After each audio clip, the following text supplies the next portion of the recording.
I thought this was a good time to talk about one of the technical aspects that you'll run into while animating, and that would be parenting and constraints. Most of us are introduced to parenting and constraints pretty early on, learning to animate, and I've always had a general understanding, but I've never really seen an explanation that really kind of solidifies it in my head. So what is parenting and what is a constraint? One super basic way to describe it would be that they both connect components in a way that they can share animation. Now, most tutorials that I've seen go something like this. We have a cube and we have a sphere. And what I want to do is I want to connect the animation. So let's say that the cube is our base animation, and whatever it's doing over here, I want the sphere to follow it. And so when you parent something, you have one object that's a parent and one object that's a child. So if I want the sphere to follow the cube, then I want the sphere to be the child of the cube. And basically what we're going to do is we're going to select the sphere, you select the child first, then you shift select the cube. And shortcut is P on the keyboard, or I can just go down here under the edit menu and hit parent. So now what happens, if I grab the cube, the sphere moves along with it, right? Now here's one of the subtle differences, because I'm going to show you constraints in a minute, is if I can move the sphere now. Sphere is a child of the cube, right? So I moved it over there. Now if I move the cube, that relationship is still there, but the child can act independently.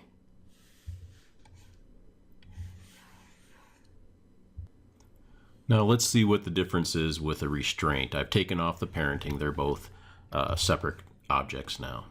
So the first difference between parenting and constraints is with parenting, you want to select the child before you select the parent, or you want to select the item that's driven first and the driver second. With constraining, it's the opposite, and I don't quite know why, but that's the way it is. So I want to select the driver first, which is the cube, and then shift select the sphere as the driven object. Now, if you want to make sure you're in the animation menu up here, and there is a constrain menu. And the first one is parent, and that's what I'm going to do. I mean, there's all kinds of different ones, but parent's kind of the basic one, and the one you'll use probably most of the time. So I'm doing a parent constraint. So now, just like before, when I move the cube, the sphere moves with it. But here's the difference. So now, if I move the sphere over here, as soon as I start moving the cube, the sphere snaps back in place.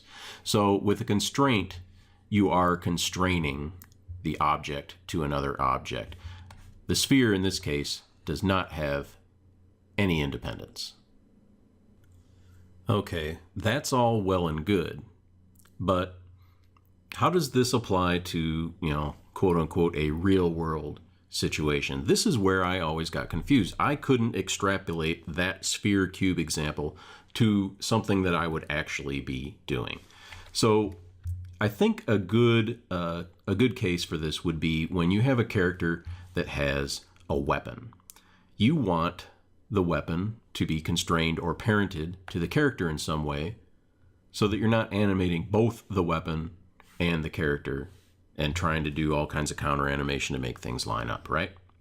So in this case, what I want is I want this character to be able to hold on to the axe with both hands. I also want to be able to release one hand or the other at any point in time.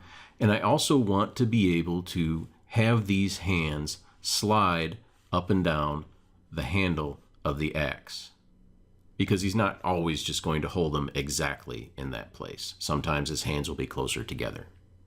So how am I going to take what I know about parenting and constraints and apply that to this practical situation?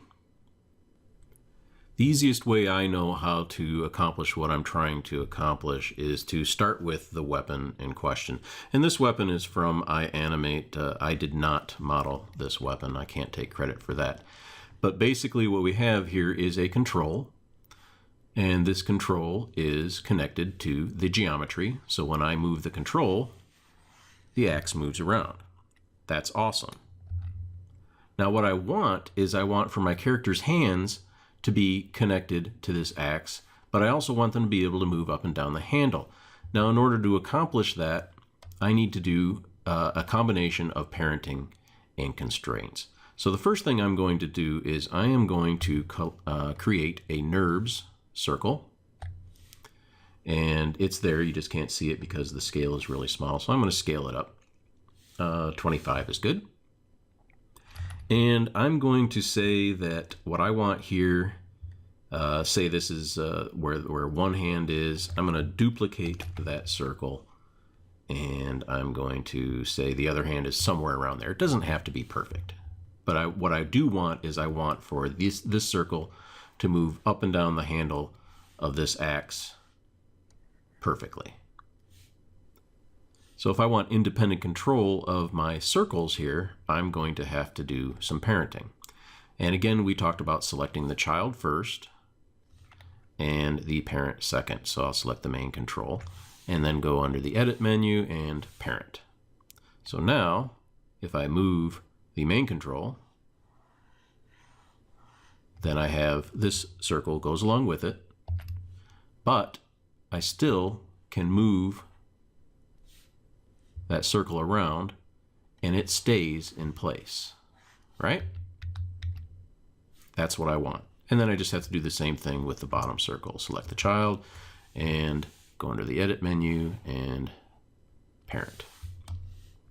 So what I should have now is the axe handle moves everything like I want, but I have independent control of my little circles.